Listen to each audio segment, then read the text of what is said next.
दाइ नमस्कार। नमस्कार नमस्कार। भैँसी किन्न बेच्न ल्याउनु भएको? अरे भैँसी बेच्न ल्याएको त आज भैँसी बिकेन रुँदैछु म बसेर यो माटीको बजारमा। कतिमा ल्याउनु भएको यो? कतिमा? अरे दाइ यो त 50,000 नेपालीमा यहाँ 30,000 भने छन्। ए यत्रो राम्रो भैँसीलाई 30,000 जम्मा? मैले 50 भने त दिएनन् दाजु। 35,000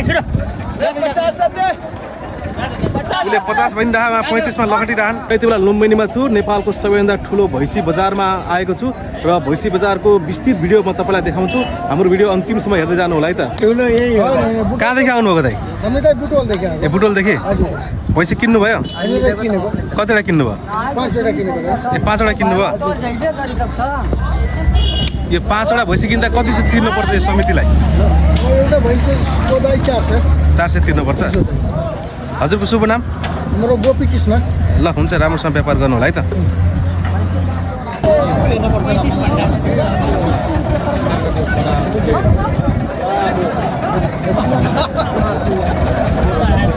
कति 35मा किन्नुभयो दाइ? 35,000 उसले 50 भनिरहमा 35मा लखटिरहन्। हेरौँ दिनु 35मा। 36 रेट लो 36 में आए लो है 47 में कहा बात है सारे हम नकिन्ने दाइ? नकिन्ने दिएन त। चावल का तू कैसा आदमी है यार? अरूले 35 भन्दा त मैले 40 42 भन्दै 49 हम पावर देखो त बात गर्दा है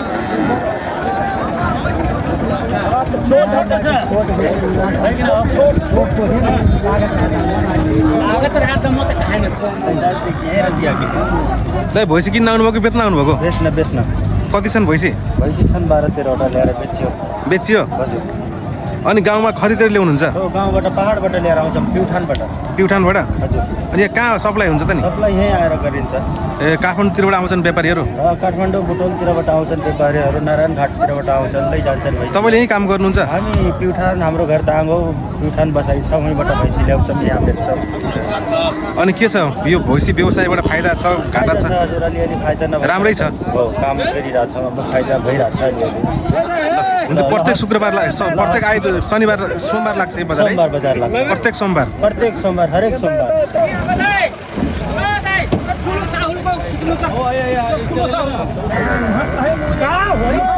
ओ चाचा नमस्कार। चाचा कहाँ भैँसी किन्न आउनुभयो कि बेच्न आउनुभएको?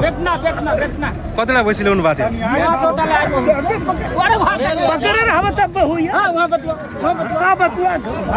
भोलि केही समस्या पऱ्यो भने हतकडी लाग्छ। के समस्या पर्यो?